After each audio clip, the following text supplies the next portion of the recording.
It was a quiet Friday evening in the Ghanaian countryside. The sun was beginning to set behind the distant hills, painting the sky in strokes of gold and purple. The road that cut through the small village of Apemso was almost deserted, except for a shiny black SUV parked awkwardly on the roadside. Edwoa, a young billionaire tech entrepreneur, sat behind the wheel. She had been returning to Accra from a private tech conference in Kumasi when her car had suddenly coughed and stalled. "Oh, come on," she muttered, twisting the key again. Nothing. She stepped out, wearing a crisp white blouse and sunglasses pushed up onto her head. The air was still. Her network was poor, and her phone kept searching for a signal. The road was eerily empty. She popped the hood and stared into the engine, clueless. Just as Edward was about to sit back into her car to try again, she saw someone walking by, barefoot. He looked no older than 24. His shirt was oversized and dirty, with one sleeve torn. A ragged backpack hung over his shoulder. His name was Kojo. He looked surprised to see such a car on this quiet village road. "Good evening, madam," he said quietly. Edwoa narrowed her eyes, unsure whether to trust him. "Do you know anything about cars?" she asked with a mix of doubt and hope. Kojo simply smiled and said, small. "May I take a look?" After a long pause, she nodded and stepped aside. Kojo bent under the hood, checking the wires and connections like someone who had done this many times. Within minutes, he spotted the problem. One of the battery connectors had come loose from the bumpy road. He tightened it with a piece of metal wire from his bag. "Try it now," he said. Edwoa sat in, turned the key, and the engine roared back to life. She stepped out quickly, astonished. "You actually fixed it?" Kojo smiled and nodded. "It was nothing serious." Edwoa reached for her purse and brought out some crisp notes. "Here, take this." Kojo stepped back, hands behind his back. "No, madam. I didn't do it for money." Edwoa was stunned. She had seen people in expensive suits do less for more. "Then why did you help?" "Because I could," he replied, "and because kindness is free." That line stuck with her. She reached into her bag and handed him a business card. "Come to Aquabatek in Accra. Ask for me, Edward and Tim."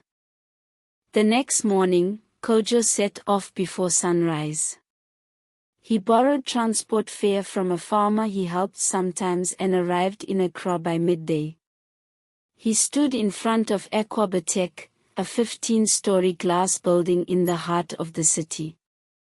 It was like another world. He clutched the business card as if it were made of gold. The security guard saw him and laughed. "This one? Here. You sure you're not looking for scraps?" Kojo held up the card silently. "Edwoa gave you this herself," one mocked. Just then, the glass doors opened, and Edwoa walked out. Her smile dropped when she saw what was happening. "Let him in," she snapped. The guard stepped aside, embarrassed. Kojo followed her inside, nervous but quiet. Inside her office, Edwoa offered him water. "Tell me about yourself," she asked. Kojo shared a painful story.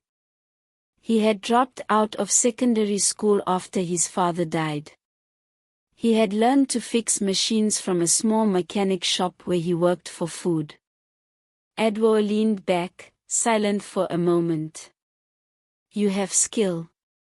and heart. That's rare. She called her HR manager and said, put him in the technical team, intern level. Get him accommodation in the staff lodge. Also, register him for adult education classes. Kojo blinked, speechless. Months passed. Kojo became known for his discipline and gentle nature. He was the first to arrive, the last to leave. Even senior engineers came to him for advice on engines and wiring. Every evening after work, he went for his classes.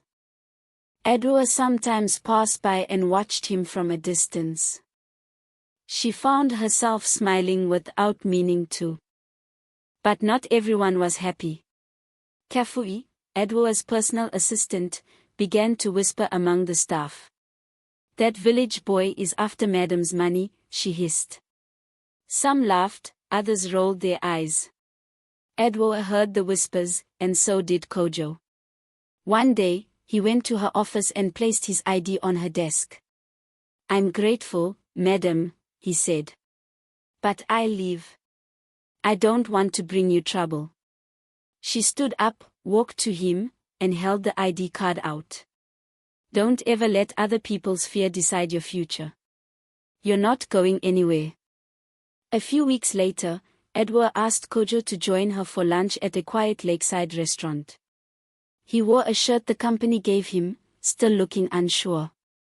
You fixed more than my car, Kojo, she said over grilled tilapia. You reminded me what real strength looks like. He blushed, looking down. You saved my life, madam. She shook her head. No. You saved mine. I just returned the favor. One morning, Edwa's board called her to a closed-door meeting. Her growing closeness to a village boy was causing concern. Investors feared image problems. She stood up and simply said, then invest in someone else. She walked out. Her decision was clear. A year later, Kojo stood at the entrance of a university in Accra, now enrolled in an engineering program. He had just come from an internship session at Aquaboteka's new rural project lab. Edwa waited in a black car. When he opened the door, she smiled. Do you know how proud I am of you? He grinned. You believed in me before I even believed in myself. She parked near the same lake where they once had lunch. Then she turned to him, took a small box from her bag, and opened it. Kojo, she whispered, will you let me build the rest of my life with you? He didn't cry. But his hands shook as he said, yes, Edwa. Yes. Kojo now co-leads Aquaboteka's engineering team, helping design machines for farmers in rural areas. Edwa and Kojo are not just partners in love, but in purpose. From a dusty road in a Pemso village to the boardroom, love found a way, not because of riches or beauty, but because two hearts saw value in each other that no one else did.